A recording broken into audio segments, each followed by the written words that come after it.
for those who believe in this. Of course, it's also coming on a day that most people, whatever statements you make or major announcements that you make, some people might not take you seriously, at least not after 12 midday. It is April Fool's Day, but it's over now. Of course, this is that particular time where we get to meet every Sunday, of course, to get to talk about various topical issues, just to try and make sense out of those current affairs, issues that could be happening around the globe, and of course from here in Rwanda. My name, as always, is Eugene Anangwe. On the program, it's a topic that definitely requires more talk about it, just to try to make sense out of it. It's on the issue of the second-hand clothes. Rwanda stands on this particular matter, looking at what actually happened just a few days ago.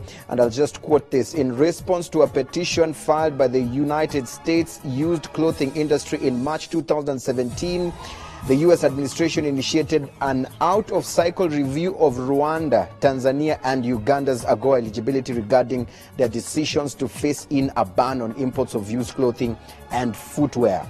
Now, the review found that this import ban harms the United States used clothing industry and is inconsistent with the AGOA beneficiary criteria for countries to eliminate barriers to U.S. trade and investment. Now, based on the results of this review, the United States of America president determined that Rwanda is not making sufficient progress toward the elimination of barriers to U.S. trade and investment, and therefore is out of compliance with eligibility requirements of AGOA.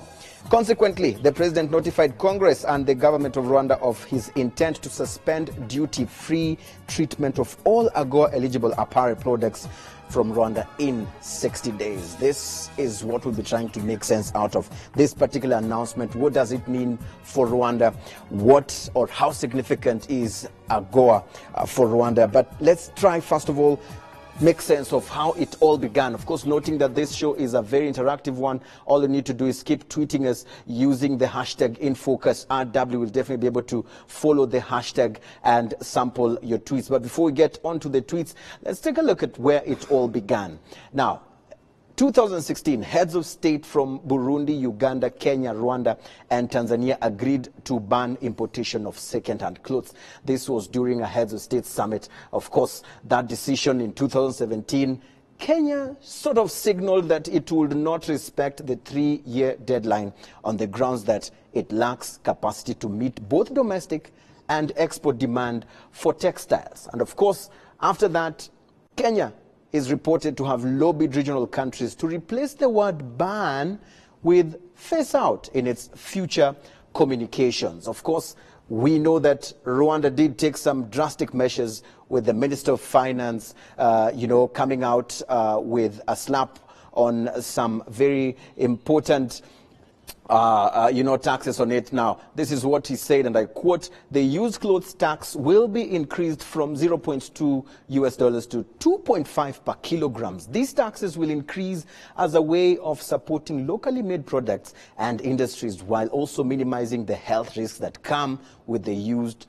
product. I don't know if there is any trade in second-hand clothes between European countries among themselves. This is what the Minister of Finance did say about this. But President Paul Kagame himself has also pronounced himself on this particular matter, and this is what he did say. We are put in a situation where we have to choose. Of course, you choose to be a recipient of used clothes with a threat hanging, or choose to grow our textile industries, which Rwandans deserve at the expense of being part of AGOA. This is definitely what President Paul Kagame did say. But we know that just when the U.S. president made this announcement, this is what the deputy U.S. trade representative did say. He said that the president's determinations underscore his commitment to enforcing our trade laws and ensuring fairness in our trade relationships.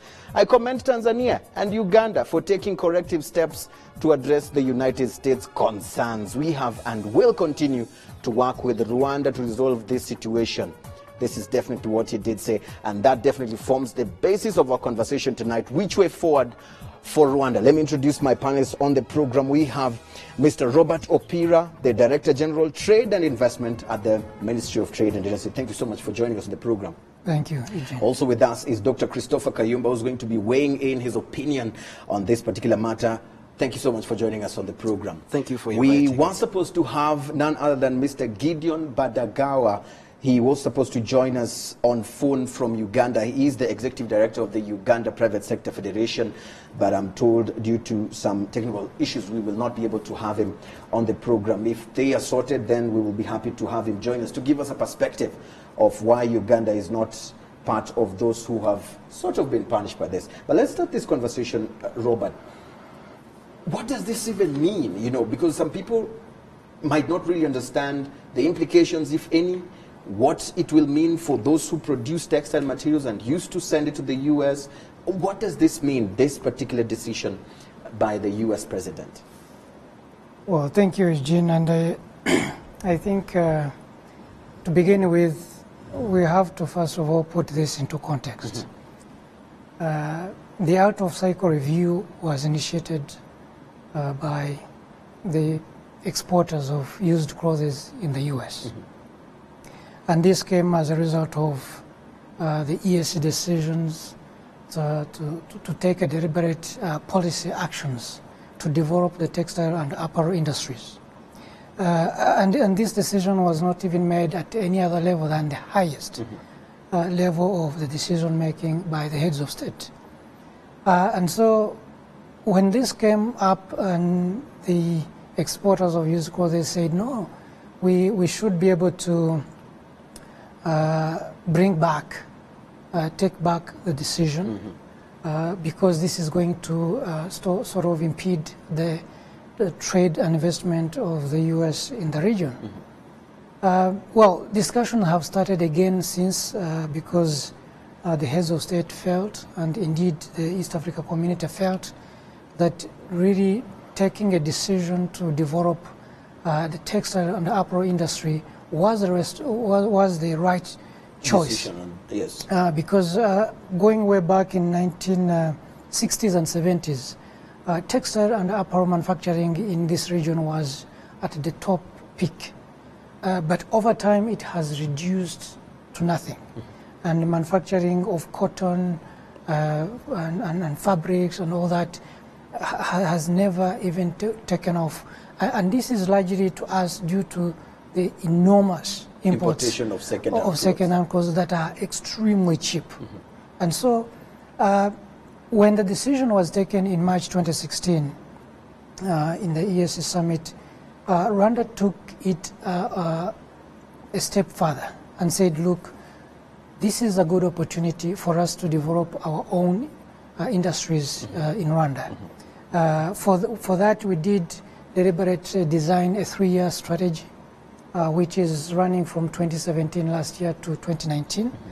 And this largely is a kind of a pilot strategy to see if indeed this could make some economic viability. And today we are seeing some positives. We did start to receive a lot of interest from the private sector, 100% private sector. With that, there was kind of a request. Look, the government wants to develop this industry. What are you putting on the table? We have competition from used clothes coming in at 80% cheaper. How do you envisage to develop this industry if you do not put on the table some quite convincing incentives? And so that's where the government came in and said, okay, let us now discuss. We started off with a request to waive off duty imports on raw materials going into these industries. And then we also went ahead to remove VAT on import of raw materials. On top of that, we did request that a duty be increased on the import of used clothes.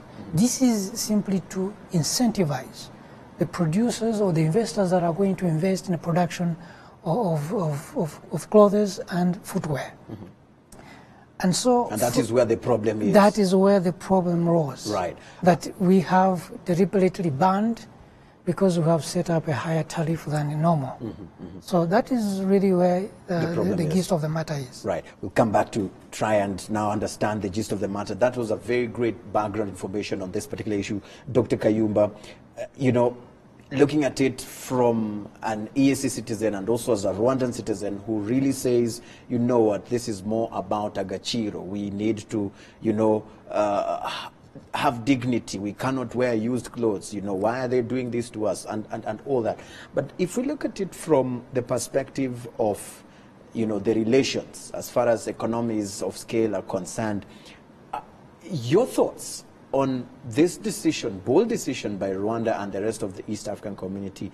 Of course, we'll talk about Kenya, Uganda, and Tanzania.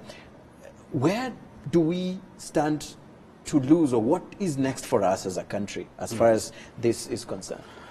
Thank you for that question. I think broadly, I see 4 points. Number one, fact number one is the decision taken, or that the thing that the U.S. wants to do, what the U.S. is trying to do, is illegal, because what they are doing is within the agreement. So nothing surprising there. But I would add, and remember, this agreement is also supposed to be some kind of aid, because AGOA was initiated to help less developed countries to try and develop. So I would say that this AGOA has an element that I would call amoral. Something I think it presupposes to help less developed countries, but within it there are elements which I think are against the development in the less developed countries. That is to do with, for example, this decision that you could be banned from accessing the market simply because you have refused to import used clothes. So I think that is an immoral decision. So this agreement therefore has 2 elements. The decision has 2 elements. There is the moral part, which relates to what you just pointed out, the agaciro, the dignity of a people. But there's also the legal part. But there is also the development issue. And this is, so this issue has those 2 elements, the moral part, which relates to the dignity of the people, but it also has the developmental part, because as the representative from the Ministry of Commerce mentions, if you look at the textile industry in this region, it was more developed in the 60s and 70s than it is today. Yes. And if you look at the history of used clothes, we started importing used clothes around the 80s. Over time, it has eroded the development of textile industry. So I think in the short to medium term, Rwanda will pay a price. But long term, if we really invest in the textile industry as required, we will reap long term we will reap fruits. But finally, there is also this decision. This decision also teaches us the problem with some of our leaders, the problem with some of the African countries. Because EAC, I think, the decision to ban used clothes, or phasing out, as it was, because it was a regional decision. It was a regional decision. We'll come to that. It would have helped if they stayed together and spoke the same voice. We'll definitely come to that and dig deeper. You speak of, you know, we'll as a country in the medium term, in the short term, we will have to suffer some consequences, but reap more fruits in the long run. Deja, I want to hear from you.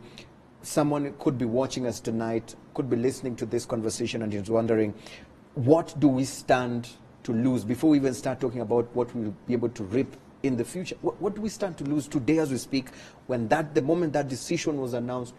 What kind of effect or impact, economic impact, is this going to have on us as a country?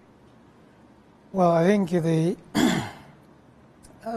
you know, let me a little bit go back to again what is AGOA, because AGOA has been was enacted in 2000, and this is a unilateral offer. There was no negotiations. Normally in the negotiations there is a give and take. So for this it was a take for the sub-Saharan African countries. And with that kind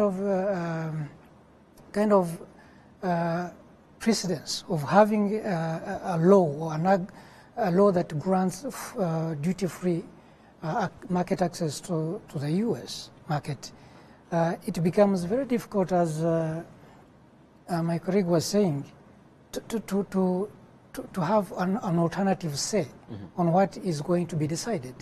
So, and within the law, as he was pointing it out, it is stated that every year there is a review or to see whether countries are abiding by the conditions set forth. Now, if someone offers you something and gives you condition to follow, obviously the one who gives is the one is taking back. So, to us, what we stand to lose is simply the 2% the exports under AGOA represent in our total exports. So there is really a bigger picture here. We export more than 25 to $40 million worth of goods to the United States. 2% of that is under AGOA. Yes. The rest is under normal duty regimes. And so the 2% is what we are really discussing now. Is this enough to justify such a kind of a drastic action? Right. So this is really the kind of, even if it continues to and proceeds to the next steps, this is just at the 2%. And I don't think I call it a loss, because normally you are talking about duty-free exports. Yes. So now the issue is that they are going to bring back the duties. And considering that 98% is exported to the US market with duties, then I believe that even the 2%, even if we pay duty, we can still access the market. So meaning, as we speak, there's no cause for alarm. Is this what you're trying to say? Absolutely. There's no cause for alarm. There's no cause for alarm. Dr. Kayumba, I see you shake your head, but I want to bring you in on this one, because in that statement, what was said is that the president is not suspending the benefits for Tanzania and Uganda, because each has taken steps toward eliminating prohibitive tariff rates on imports of used clothing and footwear, and committed not to face in a ban of these products. Earlier on you said, indeed, I even did it on the introduction, that this was actually a decision that was made by the East African leaders. And if you look at things today, Rwanda, Tanzania and Uganda were actually the ones who were placed on review. And only Rwanda came out as the one who was, pinched or punished, for lack of a better expression. Do you think that the region today is not speaking the same voice, as far as this whole decision is concerned? Is this what you read as well? On some issues, the region does speak the same language. Specifically on this one? On this issue, I think at the beginning they were speaking the same language. Because as you mentioned, it is a decision of the EAC heads of state. But then, after their decision was tested by their partner, by the US, then the other countries backtracked. And that also teaches us that some of these countries probably do not think through deeply the effect of the things the decisions they take, because I believe that, as I mentioned before, I believe that in the long term, the region, EAC, would benefit greatly if it banned used clothes and instead invested in the textile industry. For example, in Uganda, in the 60s and 70s, their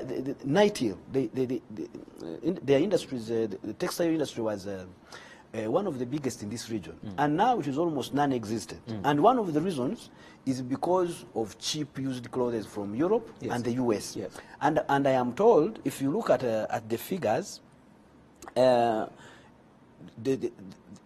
or if you look at the long-term effect of the decisions of Kenya, Uganda, and Tanzania, the long term is their textile industry is not going to grow, because the imports of used clothes, when will they end? Used clothes, each and every day they increase, because in Europe, in US, in Asia, the production of clothes is too cheap. So there is a lot of used clothes because new clothes are very cheap. So every time they delay to take the decision to ban these clothes, it means that they will be killing even the existing small textile industry. But lastly, let me also point at the short-term to medium-term consequence. I have been reading around this issue, and I have been listening to people who are in this industry, and the figures that we have is almost about 40,000 jobs will be lost in Rwanda. And of course, one of the reasons other people also are giving is that most people are poor. So affording new clothes is not going to be easy. Right. And of course, the cost of producing new clothes here is also very high. And the market is very small. Right. But I would say that, I would add that therefore the short-term to medium-term impact is some jobs will be lost. Secondly, dealing with the cost issue.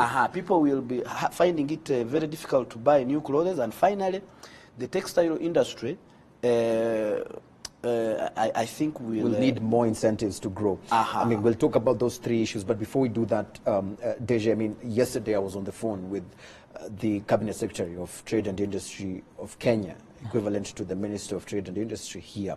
Of course, we wanted to have him on the show by way of Skype, but he could not be able to join us because of the travels that they're having with the president there. The question that, I asked him about this particular issue of commitment. And what he says is that Kenya decided that they will still allow the second-hand clothes to come in, but they will strongly work hard to develop the local textile industry to be able to compete with this imported, second-hand clothes. I want to read your thoughts as Rwanda. What is it that Rwanda decided not to do that after the review of Kenya, Tanzania, and Uganda, Tanzania, Uganda, and Rwanda, Rwanda came as the one to receive this announcement? What is it that you refuse as a country to do that did not please the administration in the United States that made them come up with this decision? What is it that you said, no, we will not compromise on this one? Well, I think we did not say we will not compromise. We said we are, actually I have to say that we are still in discussions. And even the statement clearly says that they are continuing to seek dialogue on this issue. And I have to say that indeed the dialogue is still going on. And what are we trying to achieve? Because we have one party that is saying we want to develop this industry. We have invested already heavily in incentivizing investors. Well, I can even go ahead and say, since last year when this strategy began, for 3-year strategy, we have already attracted 28 companies that are going to be 28 companies and ICPCs, normally what we call Uduchiriro. So we have 22 companies, we have 6 ICPCs in 6 districts that are producing new clothes. These came just last year, 2016, 2017. And then we have about 11 leather companies that are also going to start production mid this year. But one is already producing. And so once we look at the energy and the costs and the other resources we've invested in creating the environment necessary for these investments to occur, we think that we have invested hugely, and we should be able to continue to see development. And why are we seeing this? Over the last year, we've seen a 21% increase in the production of new clothes. Yes. That this has even led to about 14% increase in revenues of these entities. The 13 that are already producing, representing 46%. Now, we said, look, we want to continue this development path. But again, we had our counterparts in the US that are saying, no, you should reverse your decision to pre-26 levels of tariffs. So you have these two extremes. One extreme is saying, I want to continue the development path I've started. The other one is saying, no, you should go back to how you were. Now, meaning you're going to even crush all the investment you've made, and then all the vision is lost along the way. Right. And on top of that, we're saying AGOA was renewed in 2015 to run up to 2025. So we had a period of 10 years. So today we are remaining with 8 years. So you're going to reverse a decision, and then in just 8 years, what do? Do you start over again? So these are the questions we wanted to discuss, have a dialogue, and it is still open. I mean, even the communique, it is very clearly stated that we will continue to have dialogue, but we want a situation where this issue is going to be resolved, where there is a win-win situation, so that we don't make one party lose out just because one is adamant to agree to some kind of a policy decision made to develop its industry. It's really interesting that you say that the discussions are in progress, and you know, it seems to me that discussions are in progress in a way that, you know, it's a carrot and stick situation. Because I'll quote again and say the U.S. President Donald Trump has acted on the review recommendations by the U.S. Secondary Materials and Recycled Testers Association. He had actually the options of either withdrawing, suspending, or limiting the duty-free status of items from Rwanda, Uganda, and Tanzania. But he chose to actually limit the duty-free status of items from Rwanda. And the belief is that we will do this so that we give you time to reconsider some of the things that you're doing that are making it difficult for our clothes to come to your country. Do you see this as, you know, the strings that President Paul Kagame was talking about, that, you know, we will actually start squeezing you slowly, and we had the options to squeeze you harder, but we'll squeeze you slowly and make you, within the next 60 days, you have to make a decision on whether you will actually comply? Or is this how you read this? Do you see this that way? Or it is something that is just normal for you? Well, this is the way I read it, because, and as I said, again, this is a unilateral offer. Someone is saying, okay, you are free to export so-and-so on our market, on these conditions. So it is those conditions that are used as, you know, the strings. And so today, given the decision that we took to develop this industry, one string is being pulled to say, no, please take it slow. You are really impeding our exports. But the issue is not really the decision to develop alone. The decision is that in 2015, when AGOA was being renewed, there was a decision taken that all AGOA benefiting countries should actually develop AGOA response strategies. And actually, even the US government took to support all countries that are in need of this kind of technical support to develop these AGOA response strategies. And with Rwanda, we did choose 3 sectors, one of which is textile and apparel, because we saw it as a huge opportunity to export to the US. We saw it as an opportunity because here we have the capacity to do so. And so when this AGOA strategy was finally complete, we submitted it. It was never rejected. But now, during the implementation stage, that's where we are seeing now, voices saying, no, please, you are being too destructive of our trade and investment in Rwanda. But the decision really, I think, even up to now as we speak, leaves room to continue the dialogue, as I was saying. We have 60 days to at least come to an amicable conclusion on the way forward on this issue. Right. And I think there is a possibility that we could achieve something in this regard. In the next 60 days. Yeah.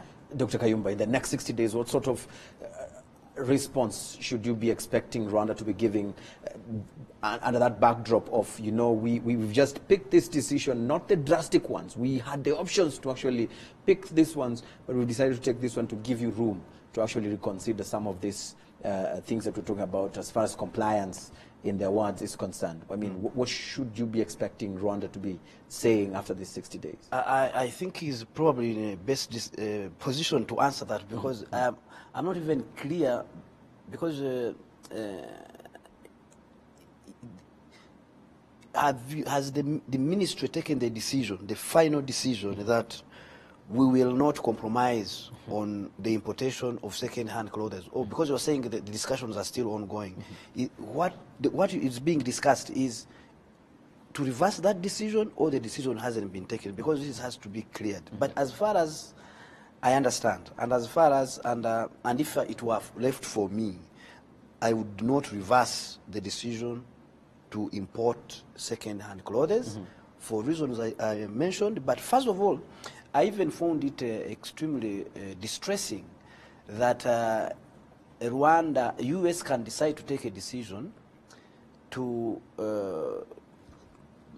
ban Rwanda from duty-free access to its market, simply because Rwanda does not want its people to use second-hand clothes. It is very inhuman. I think it is if it were for other products, I would understand. But the decision that another country can decide to discontinue access to its market on the basis of your refusal to use the clothes their citizens used is an attack on the dignity of Rwandese. But also, I was also thinking, so I would be surprised. I would be surprised if Rwanda was cowed, if Rwanda was intimidated to reverse that decision.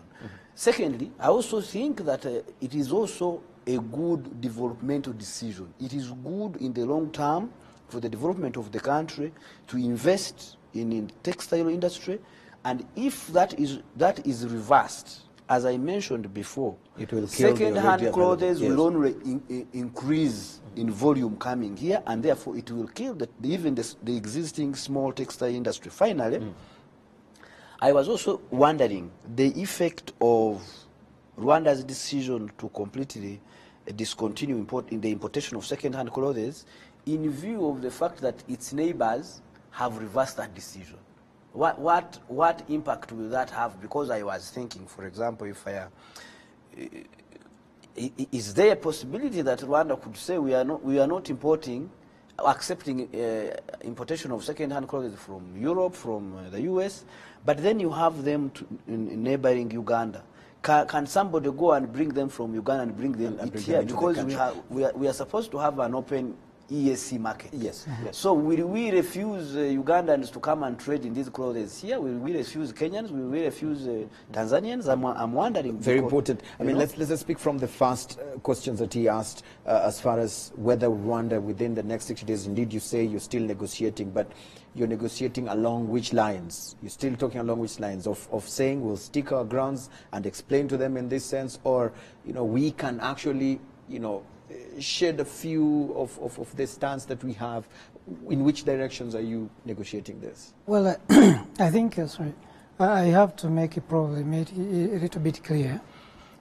During the petition by the SMART Association, it was clearly indicating a few elements where they think the decision to phase out the importation of second-hand clothes had affected them.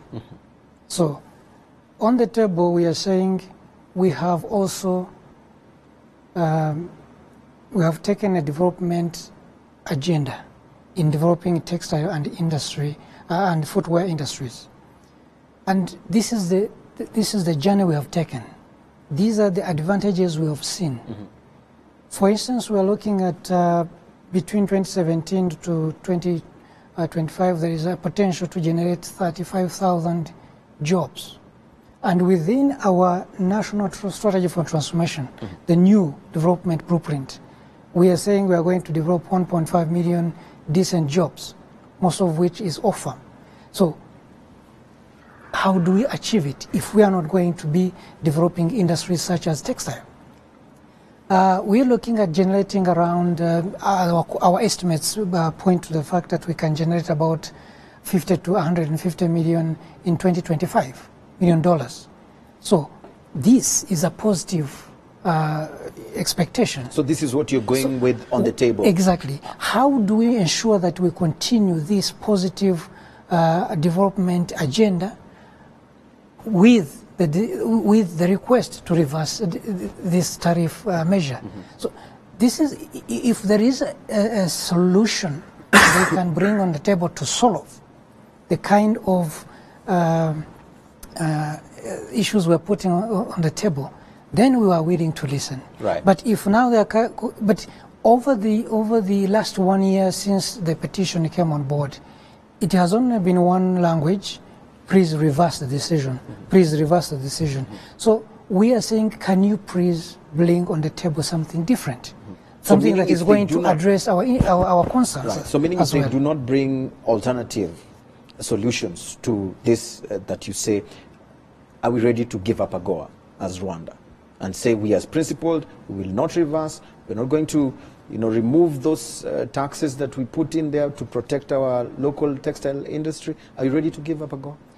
Well, at the moment there is no definitive answer because, again, policy making is always dynamic. Tomorrow they can come with a positive solution to such a kind of concerns that we have as well.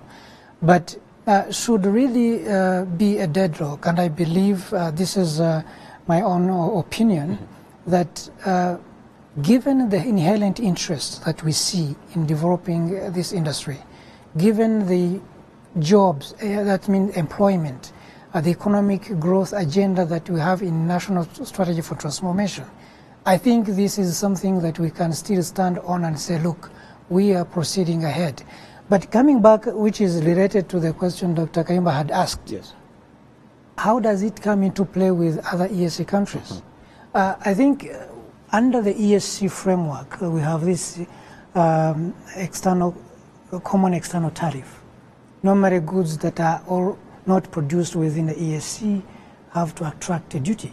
So if it is second-hand, whether it is coming from Uganda or Tanzania, it will have to face the same wrath as it would face if it comes from the US. Because it is not produced in the ESC countries. Right. So this is already a clear policy, so we don't have to worry about the concern that maybe second-hand clothes will be coming through the other channels. Countries. Yes. Right. I want to go and read some of the comments coming through on our social media platforms. Just very quickly, the hashtag is InFocusRW. All you need to do is quickly add that hashtag. It helps us to really follow them and track them easily by just a click of that particular hashtag. So kindly add it right there. It will be easier than just tagging me over there. So one of them is right there from Andrew. And Andrew says, in most markets in East Africa, one sees almost 95% new clothes are imported from China and others, while used ones come from the US and others.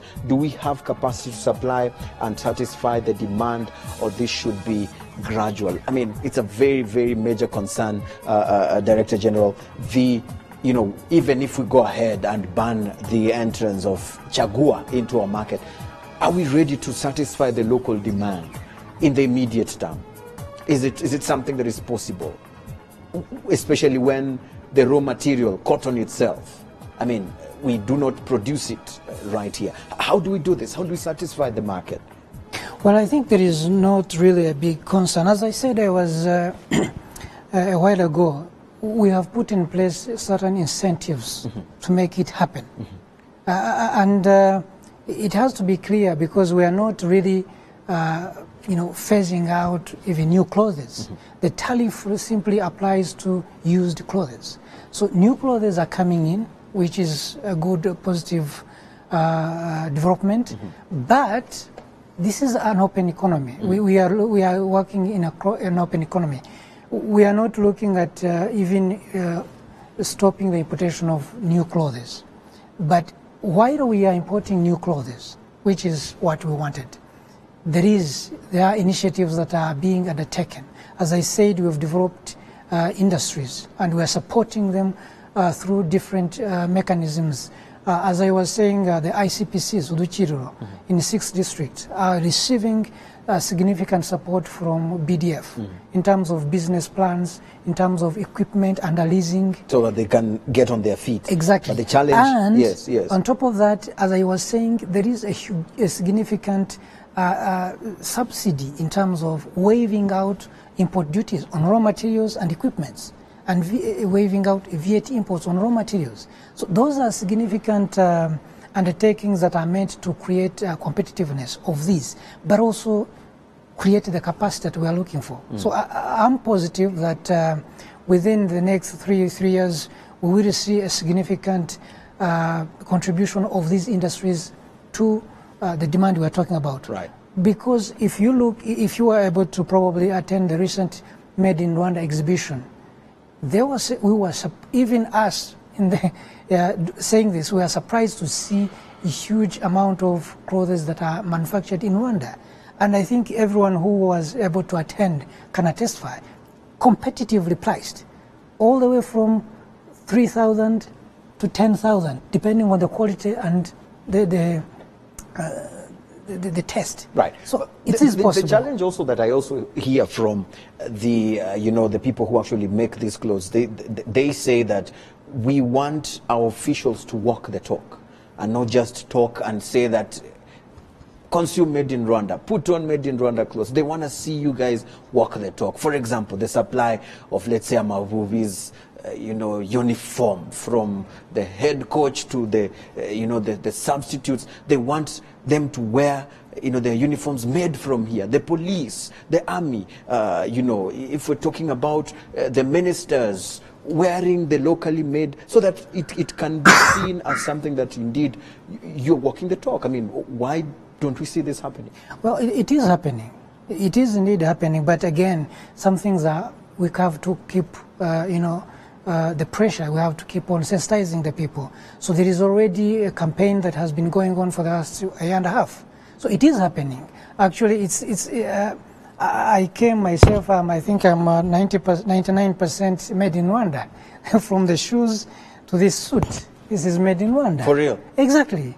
So, and I wanted even to remove this perception that made in Rwanda is probably ibitenje and imishanana. No, even suits like this one are made here locally by our own producers. So it is happening, but obviously we have to expand the scope of its application. Obviously we are talking to different institutions, as you were saying, the police, the army, the prisons, the schools. So it is happening, and as this industry is developing, obviously we have to tailor it with the needs. We can't again ask all these institutions to go and make purchase orders when we have not developed fully. Right. But this is what is actually under the strategy, the 3-year strategy I was talking about. Right. So it is happening. It is happening. I'm encouraged to hear that, and our viewers can actually attest to that. If you really believe it is happening, if you are a producer or you do this kind of clothes, talk to us and let us know if indeed your products are being consumed right here. Now, Dr. Kayumba, Kenya did sell over $394 million worth of textile and clothing in the US market. This was just last year, compared to the total $43 million of AGOA, the total sum trade of AGOA for Rwanda, Tanzania and Uganda, all included. And so the question here is business sense versus, Gachiro. This is what some of these other East African countries are looking at. They're saying, you know what, we want that money. We want to access that market and sell even more. So Rwanda seems to be on, the crossroad, sort of whether to go Agachiro or, you know what, let's make this money and use that money to build our infrastructure and others. How do you look at it yourself? I don't think that the idea of dignity, Agachiro, can be divorced from the business, from the profit motive, business-driven calculation. Because although Kenya is selling more to the US and therefore benefiting at the moment from AGOA, and therefore decided to take what some would think is a good business decision, my point is, I deeply believe Kenya would benefit more in the long term, business-wise, profit-wise, if it invested in its textile industry and discontinued the importation of second-hand clothes. That is where the long-term benefit for Kenya, for all the EAC countries, is located. And of course, that is also cannot be divorced from the idea that it is better to not to wear underpants worn by other people. So I don't think there is any contradiction in these two. But also, we should also understand that AGOA is only about 18 years old. It was started around 2000. And then, as I mentioned, although the second-hand industry is an old industry in the West, starting around, very old, around the 16th century, all these things, it is a new phenomenon of the African continent. It is an early 1980 phenomenon. So what was happening in these countries? You know, so before AGOA, the EAC countries, including Rwanda, they were trading with the West. So AGOA, even if it were to be taken away, the benefits of AGOA, even if it were to be taken away, I don't think that in the long term, any of the EAC countries would lose. Secondly, we have to understand that historical relationship between the textile industry in this region, the footwear industry in this region, and the current the effect of second-hand clothes that began in the 80s. Unless we understand that, I don't think that long-term the textile industry, the footwear industry will develop. We will continue getting peanuts from selling through AGOA without developing our own industries. Deji, I mean, what would be wrong with Rwanda taking the approach that our brothers in Kenya seem to be taking, of saying, you know what, let's give the people the choice. We will still allow the Chagua to come. If you want to buy it, go buy it if you feel it is, pocket friendly for you. But we will work so hard to develop our industries, give them all the incentives they need, give them the market for our, available, people who need those kind of products. But let them compete in tandem with each other. Whoever wants to buy this one, buy it. But of course, we'll give full backup and support to our local industries. What would be wrong with Rwanda taking that direction? Well, I think it's it's all about a policy choice. I don't think Rwanda is on the same development wavelength with Kenya. Kenya is no longer an LDC. It is possible that they have different options available to lead their own development program. But when we look at our own limited, whether geographical limitations, whether resource limitations, I think there is always a choice, a policy choice to be made here, to say, I don't have enough. Let me utilize whatever I have with me. And given that when you look at the close proximity of Kenya, probably and Tanzania to the high seas and the cost of import and export itself is less. If Rwanda is going to say, okay, let us do what others did, probably what even we have achieved, we would not have achieved it. And so I think that we looked at different scenarios. We looked at where we are located geographically. We looked at other possibilities and came up with a decision that probably this is the only best alternative we have.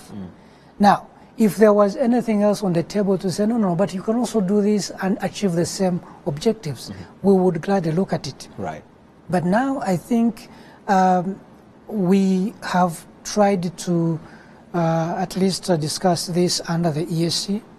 Obviously, given the individual countries' development programs, sometimes you cannot say, okay, you do what I have done. And I think given now the clear path that we have taken to develop our industry, we feel that at least this is the best option that we have. And it is working. Right. And so if actually Kenya is seeing that also the decision they've taken is working and has not, as Dr. Kim was saying, is not going to retard, continue to hold back this industry in Kenya or even Tanzania and Uganda, so be it. But I think... Yeah. But let me add 2 points. As you're parting short, very quickly. Yes, I think one of the effects of the decision, for example, Kenya has taken is that the use of second-hand clothes also has another effect on our minds. You know, as you know, in Rwanda and in Africa, we have a mentality of thinking that things made outside our countries, things made outside of the continent are the best. So the development of the footwear textile industry should go hand in hand with that education, with that nurturing of our people to understand that even things made here are good, can and should be good. But also, I strongly believe that because second-hand clothes are extremely cheap, it is almost impossible, unless you tax them heavily, it is almost impossible for them to compete with locally made clothes. So even for Kenya, I don't think that those two things can be developed in tandem, because the importation of second-hand clothes, if it is not stopped, it will only increase, because the production of clothes in the West, in Asia, per unit is extremely very low. So people buy new clothes in large numbers, so they dispose them very easily because it is very cheap. So the importation therefore will only increase, and they cannot compete with local. So that strategy may not work. Deja, I mean, as we go, probably your parting word, where do we go from here? I mean, we saw this coming, I'm sure, this decision by the US. I'm definitely sure whenever you guys were doing your reviews, boardroom meetings, deciding this levies on the second-hand import of textile, you saw this decision coming. I want to understand how prepared we are to actually, of course, you've mentioned several options and the things that we're going to do, but in the next 60 days, very briefly, what sort of strategies, what sort of conversations, what sort of decisions will we be looking forward to be making ahead of these 60 days that Rwanda has now? Well, it's twofold. One is to say, developing an industry is like teaching a child to stand up and walk. There are steps to be taken. We've started, and we will continue to ensure that actually where we are, we continue to build on what we have achieved, and hopefully for the better. And so even those who are in the industry should not be worried and concerned that actually things could be heading to the worst. No, the government is there, and we're working closely with the private sector to ensure that actually what we've started does not go backwards. But on the other hand, as I was saying, and I'll repeat it again, we are leaving options open to say if this development path can be continued without hindering the interests of the United States. We are open to discuss about it. Right. So what is to be achieved? Well, I can only say that let's wait and see. Let's wait and see. Perfect. Right, thank you very much. Of course, your tweets have also been coming through. Raisa, just very quickly before I go, says that I'm very confident we will make it, considering the speed at which they made in Rwanda production is growing. However, the prices are still really high, the variety as well, but still, step by step, we'll complete the staircase. Of course, I have Gustave Emilien right here, who was very quickly talking to us. Let me just quickly go through that. I don't know why it usually does this when we are almost leaving the show, and Alice is definitely talking through my ears, trying to let me know that indeed Anangwe time is up for you. There you go.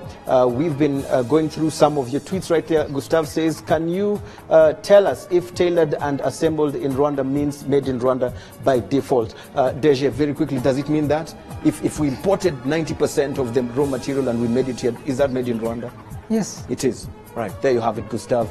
Thank you so much for watching In Focus. We'll see you again, same time, same place, every Sunday, 9 p.m. if you watched it for the first time tonight. And we'll continue having this conversation. Only add the hashtag InFocusRW, and let's keep talking. We'll see you again. My name, as always, is Eugene Anangwe. Goodbye for now.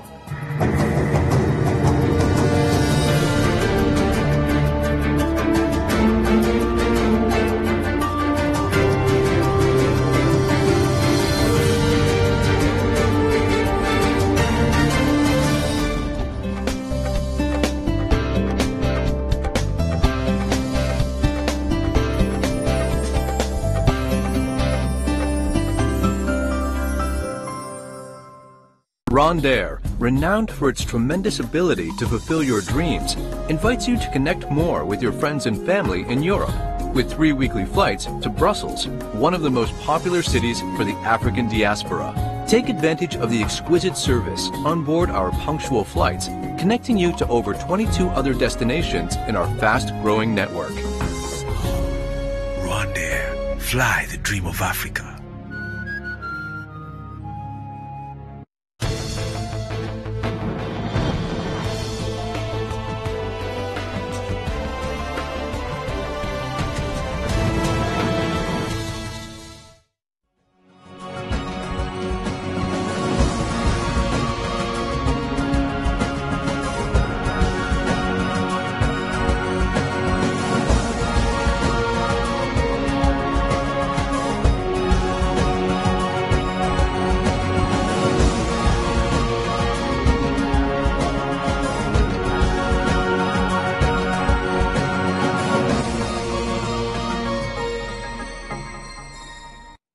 Hello there and happy Easter to all of you watching Rwanda Television, and of course, happy April's Fool's Day. It's quite a day to have such a combination.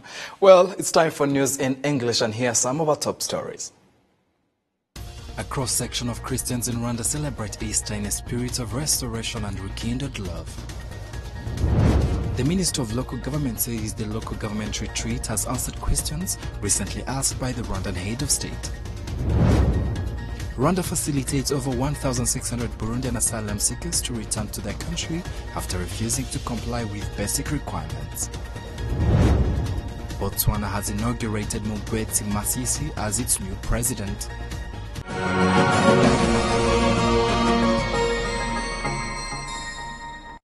Now, a very warm welcome once again to our news in details. I'm Friday James taking you through. Now, some Christians in Rwanda declare the resurrection of Christ is the catalyst for their own reconstruction and that of their country. A statement made at the time when Rwanda, as the rest of the world, Christians celebrated Easter Sunday. Fiona Mbabazi with a report.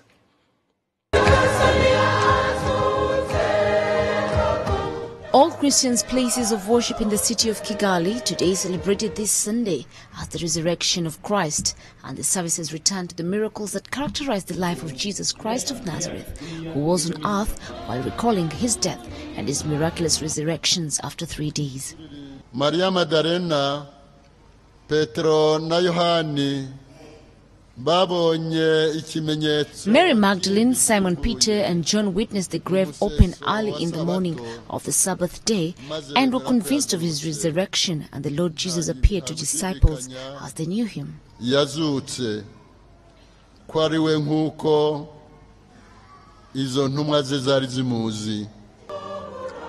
Although many Christians celebrate the Nativity with great fanfare, some leaders of Christian denominations say that the crucifixion and resurrection of Christ are the foundation of the Christian faith. In fact, it is at Easter that we should give more importance. It would be nothing if Christ was born and lived without him and dying on the cross and then resurrected, which is why we give more importance to Easter. It is He who counts for us as Christians because our redemption results from His death and resurrection.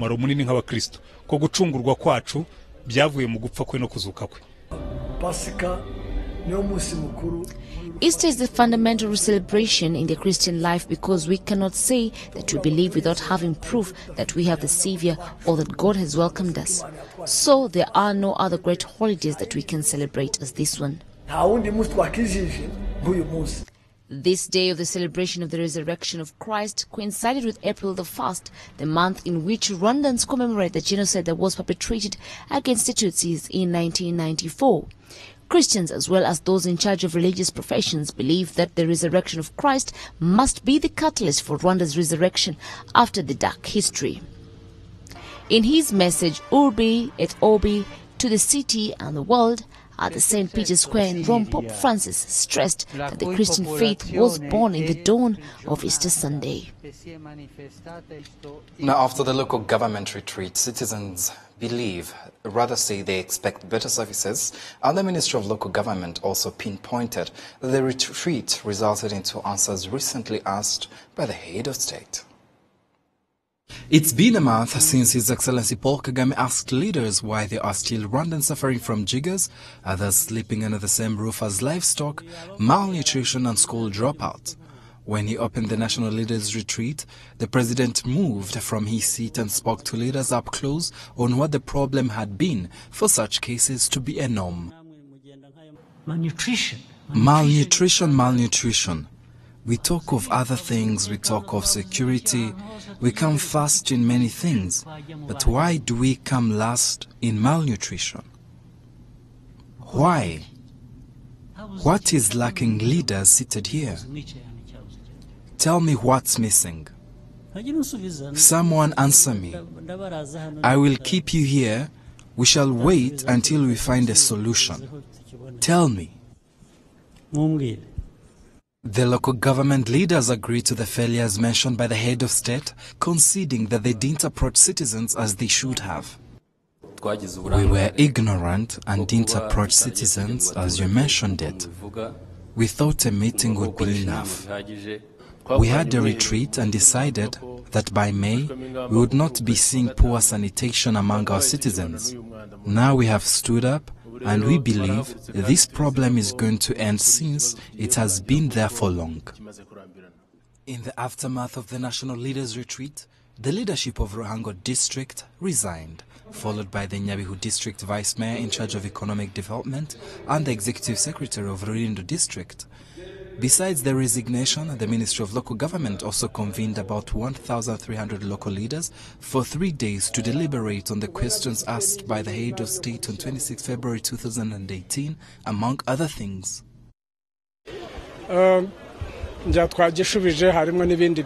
answered that problem, and among our resolutions is to deal with malnutrition, since it doesn't even require a heavy budget.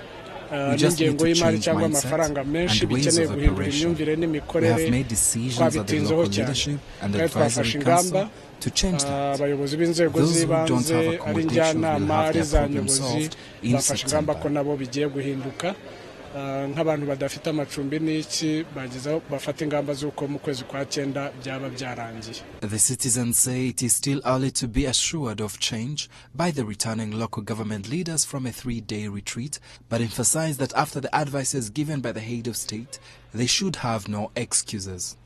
Yego impact irahari kuko there will be impact because, as the head of state mentioned it, I believe they will approach us more and execute all their plans. kugira ngo ingamba zishobora gufatwa kandi zishyizwe mu bikorwa. Umukuru w'igihugu yabahaye. The advice from the head of state is to approach citizens. I believe they will come down to us and solve our problems without having to seek solutions in higher levels. The head of state, His Excellency Paul Kagame, had stated that leaders who don't approach citizens to solve their problems, yet put their interests first, would not go to heaven.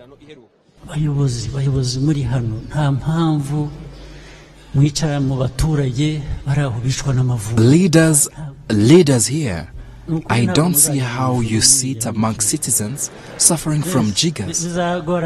Truly, You will not go to heaven walking like that. It will be hard. Having treated your citizens poorly, you won't go to heaven without good works here. Since Rwanda decentralized leadership back in 2001, programs and incentives are embraced to prioritize citizens as a clear path towards development.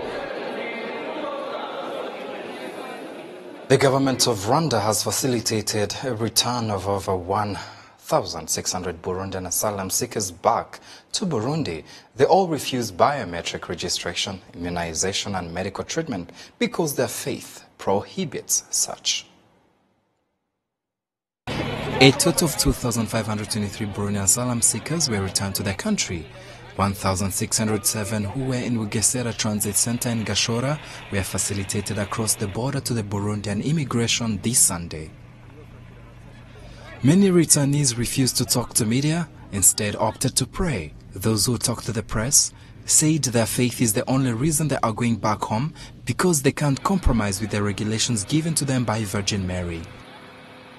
Tumaze kuzanga mu Rwanda twaciye baradusabye ko twoshira. After coming to Rwanda, they asked that we get biometric registration, and as we know and were revealed to by our mother, Virgin Mary, at Usinde, she told us not to get biometric registration, saying it is bad.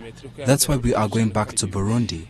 Instead of biometric registration, we'd rather go to Burundi.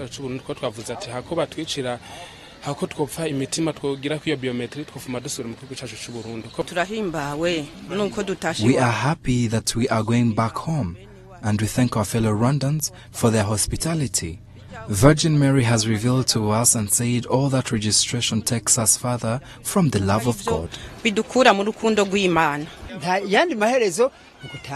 end result is now going back to Burundi. What caused us to leave might still be there, but we have started to go back to where it all started. The Permanent Secretary in the Ministry of Disaster Management and Refugee Affairs, Olivier Kayumba, explained why the Burundian asylum seekers finally returned home.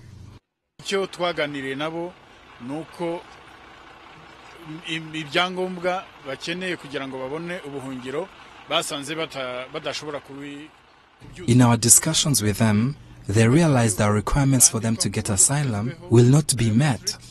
Those requirements are as follows: agreeing to get biometric registration. The second was allowing their kids to be vaccinated of diseases like polio. The third reason is that they don't want to be tested of diseases. Yet there are those who suffer from tuberculosis, malaria patients, and also the injured. All those refused medication and only requested to go back home.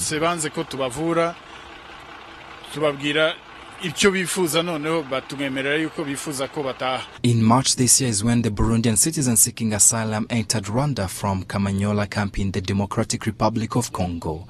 They emphasize that their faith does not allow them biometric registration, medication, and eating processed food. Now, according to sources, 522 Burundian asylum seekers still in Rwanda in Nyanza Transit Center and other 394 in Nyarushishi Center found in Rusizi district will also be facilitated back to their home country tomorrow, if they want to. Now, in other matters, they say disability is not inability, and this is what a group of men and women who are blind are doing to make a living and also send waves of messages of inspiration. Fiona Babazi. Combating joblessness and being self-reliant is not only the government goals for the next year, but a word that is being put in practice by many. To date, Rwanda has 19 visually impaired people who have broken the norms and decided to use their hands to massage people in various hotels across the city of Kigali. Kaitesineli Anthanazi is one of them and says that this job helped her from being a street beggar, a thing that is echoed by Nyomugabu Noel. From this job, I can buy my necessities like body oil, pay my rent, buy my food, and this gives me so much pride. Living in Kigali is expensive and it is not easy for all, but with this job, I can afford to pay my rent and buy my food, and I live a day at a time. Despite the fact that many people do not believe that the visually impaired can offer these services, Murekatete Esperance and Samuel Chisakai say they enjoy the same. There is no difference between the visually impaired and those who can see.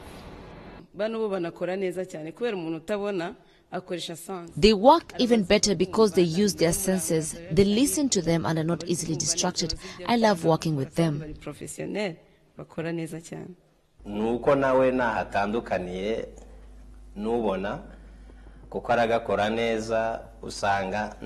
is no difference at all, and they make me feel relaxed and comfortable. They do their best. This, according to the visually impaired, is taught to them by a Kenyan, Beth Getonyi Njoki, who emphasizes that disability is not inability. We have had very bad experiences of clients coming, and they even go away. They refuse, you know. But what they do not know is that people who are visually impaired have a special touch. They lost their eyesight, but God gave them a special touch with their hands. They are very, very good with their hands. So we want the world, and even